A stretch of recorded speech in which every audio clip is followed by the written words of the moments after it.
At least half of the country's 1.3 billion people are likely to have been infected with the new coronavirus by next February, helping slow the spread of the disease. A member of a central government committee tasked with providing projections said. India has so far reported 7.55 million cases of the coronavirus and is second only to the United States in terms of total infections. COVID-19 infections are decreasing after a peak in mid-September with 61,390 new cases reported on average each day, according to Reuters. Our mathematical model estimates that around 30% of the population is currently infected and it could go up to 50% by February, Manindra Agarwal, a professor at the Indian Institute of Technology in Kanpur and a committee member, said. Experts have warned that infections could rise in the country as the holiday season nears, with celebrations for the festivals of Durga Puja and Diwali due this month and in mid-November, respectively. Even as Nagaland continues to reel under the impact of COVID-19 pandemic-induced lockdown, parents and guardians of students of some institutions complained that some institutions continue to charge regular fees, including hostel fee, despite being closed for months following the lockdown. Speaking to our reporter, parents of students of some institutions alleged that they were asked to pay regular fees despite closure of hostels since lockdown. One parent said they had lodged several complaints with school authorities for being asked to pay hostel dues. However, it was alleged that parents still had to pay hostel fees despite closure of institutions since the past 5 to 6 months. Another parent said they were asked to pay the hostel fee for 3 installments in a year. The parents said the particular institution eventually agreed to a 40% concession but sought payment for the remaining 60% fee. Another parent who paid the fee on October 2nd alleged that despite the institution having remained closed for months, parents still had to pay fees for library, medical, hostel fee, electric charges, etc. The prestigious Dr. Panchanan Mitra Award for 2019 was awarded to Dr. I. Anungla Iyer, former Director Higher Education and former Principal of Kohima Science College, Jotsama, by the Asiatic Society, Kolkata.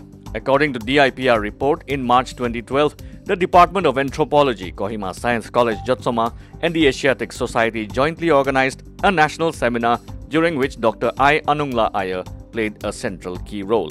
The presentations of the seminar papers were published in a special edition of the prestigious Asiatic Journal. Dr. I. Anungla Iyer is known for her contribution to anthropology of Northeast India. The Manipur government is considering re-imposition of a complete lockdown in the entire state, said Manipur Chief Minister N. Biren Singh, who observed the state's COVID-19 situation quite alarming. Manipur's COVID-19 cases are rising rapidly. Fresh infections now exceed 300 a day in the last few days. Yesterday, 315 fresh cases were confirmed out of 2,054 samples in the last 24 hours, as per daily reports of the State Health Department, taking the state's total infection tally to 15,778. The death toll due to the pandemic also rose to 117 as one 53-year-old man from Churachandpur died on Monday. The ongoing war of words between the National People's Party (NPP) and the Bharatiya Janata Party (BJP), both of which are partners in the ruling Meghalaya Democratic Alliance, assumed a much louder and significant political pitch yesterday. Chief Minister Conrad Sangma, who heads the MDA government, hit out at all his alliance partner for going to the media on the alleged illegal transportation of coal and embezzlement of central funds in Garo Hills Autonomous District Council and Jaintia Hills Autonomous District Council, and maintained that if the party was not happy, it could leave the coalition. On the other hand, BJP legislator Sanbor Shulai also wrote to his state party president stating that issue of building an alliance lies with central leaders and that the decision to withdraw from an alliance also lies with central leaders.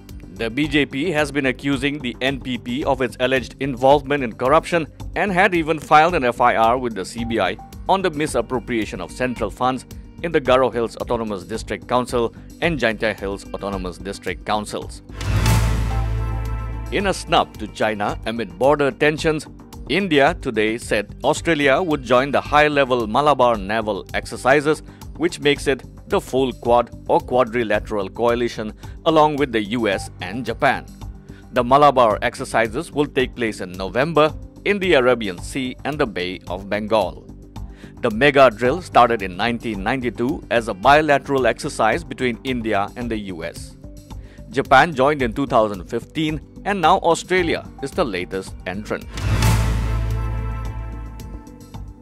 With positive cases rising all across the nation, the COVID-19 status of northeastern states are: